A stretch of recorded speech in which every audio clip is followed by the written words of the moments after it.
Je suis une lectrice d'Amélie Nothomb, vraiment. J'aime la philosophie, passionnément.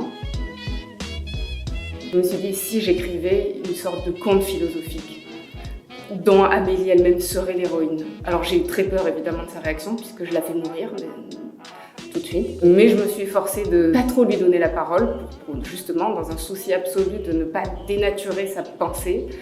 Ce livre n'aurait pas vu le jour si elle ne l'avait pas aimé. Ce livre est une déclaration d'amour.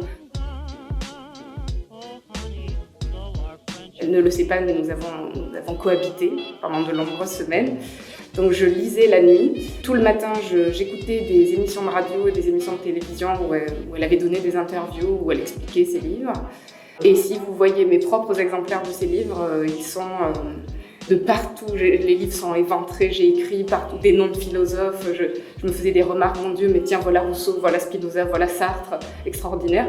Il y a eu un moment où j'ai senti qu'il y avait une philosophie même spécifique à Amélie Nothomb. Par-delà les échos avec les philosophes, je l'ai approchée, je l'ai intuitionnée et je ne me suis pas autorisée à prétendre la comprendre.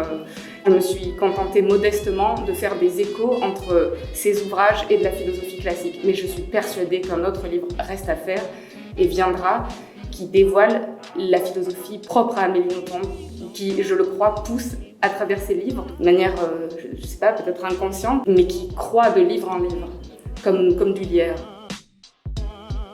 Il y a un philosophe qui est très apprécié de mes étudiants, par exemple, qui s'appelle Platon. On l'aime beaucoup, Platon, parce qu'au lieu de nous donner un texte extrêmement pénible, extrêmement abstrait, où on ne comprend pas grand-chose, Platon nous raconte des histoires. Et quand on pose le livre de Platon, on a l'impression d'avoir passé un bon moment, et on n'a pas fait seulement que passer un bon moment, on a aussi appris énormément. J'ai l'impression que l'œuvre d'Amélie procure exactement le même plaisir et le même bénéfice. Je m'en sers en cours.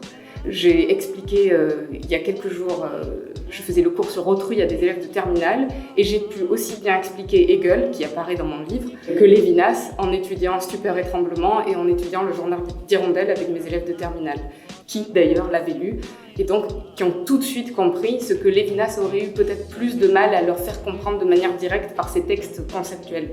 Donc Amélie Nothomb permet aux élèves de terminale qui la lisent d'accéder de manière plus simple à la difficulté extrême des concepts philosophiques.